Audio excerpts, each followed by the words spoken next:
What's up, and welcome to Mets in the Cage, the official Mets batting practice show. I'm Mike Janela. We're going to let you watch the Mets take BP here in a second, and we're also going to catch up with Trevor May, key part of the Mets bullpen, a veteran presence on this staff, and talk to him about this impending playoff push. Because, guys, this is it. We're here. 8 games left for the Mets, 8 games left for the Braves. New York enters this 2-game homestand against the Marlins with a 1-game lead on Atlanta for the division. Every game mattering, doesn't matter who you're against. But it helps the Mets to be against National League East opponents, because this year, New York 46-22 against the NL East. They've outscored NL East opponents by 99 runs. And looking to keep that going tonight. Carlos Carrasco on the mound. He's been great. We'll tell you about him later. Against Pablo Lopez, talented as well, but the Mets have had luck against him this season too. But for now, enjoy the Mets in the cage, and we'll be right back with Trevor May.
Here with Trevor May as the Mets get set to have their second-to-last homestand of the season. It's a quick one, Trevor, but, I mean, as important as it gets. Every game pretty much this time of the year. Take us in the clubhouse. What's things like for you guys? Obviously, we're scoreboard watching all the time. Are you focusing game by game? What's the atmosphere like in there? I mean, there's always going to be a little bit of scoreboard watching. We can't really help it, especially with how tight things are. And you know how historically having 97 wins at this point would have mean you probably have clinched division.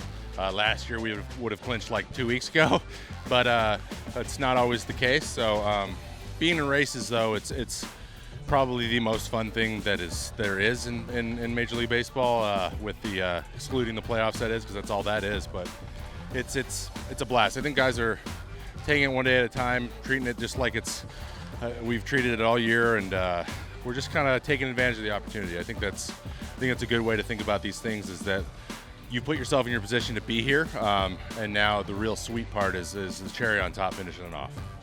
What have you learned, maybe if this was your first or second season, that you have to do differently at this time of the year, now that you've been in the bigs and you're getting to experience the situation and not doing it for the first time? Yeah, just living in the moment. I mean, I think people say that a lot about a lot of things.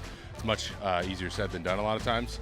But these are the things, these moments, these like last weeks of the season, going into the playoffs, October baseball, November baseball. I mean, those are the things when you're done playing that you remember most vividly. And it's almost like, I also tell guys when they have their debut to go like, stop, get the ball, and then just look around in the stands, taking how big everything is and that you're there.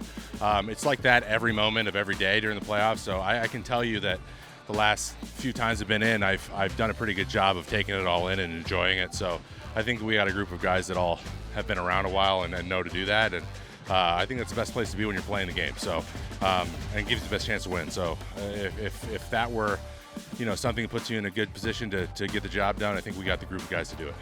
And this group of guys has a lot of horses in the starting rotation, but we all know how important bullpen is come postseason time. How do you guys in the pen do that balancing act between getting yourself ready for a potential postseason role, but also contributing to the team in the moment? How do you start planning for that mentally? Their planning doesn't really do much. It's about just being ready and understanding how a playoff game could be lined up. I mean, Ottavino, for example, has thrown the 8th inning for us a lot this year. I wouldn't be surprised. God forbid, he comes in before the 5th. But if someone has to, it probably will be him. That's different, right? It's all hands on deck every day. Rest doesn't matter. How many times you pitch doesn't matter for the most part, unless it's like 7 straight and things like that. But you just got to be. That's how I came up being in the bullpen, though. I approached every game like that, not having a role until I finally got one. And so I'm trying to. We got some guys that are new out there, and that have great stuff. And I if I could tell them something over and over again, it's just be ready any minute for it to be your name, even if it's something you never imagined you pitch in or a position you never be in. You still might be in it. And but I think we have a group of guys that will all rise to the occasion. We got some experience now, and it's all about what you've done for me lately. So. Whatever happened last time, playoffs, that goes out the window. You got to just make one pitch at a time, and before you know it, you're having success. Well, before the playoffs, still a week and change to go here. We're excited. We'll be watching. Trevor, appreciate the time. Yeah, thanks for having me.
Our thanks to Trevor May, who we might see in the game tonight, but who you're definitely going to see taking the bump to start things off is Carlos Carrasco for the Mets. He has 8 wins against National League East opponents this year. That's tied for most in the majors with Sandy Alcantara, who might win the Cy Young in the NL. Carlos is also 5-0 in his career against the Marlins, so that bodes well for him and the Mets tonight as they go up against Pablo Lopez, a very talented youngster in his own right for Miami.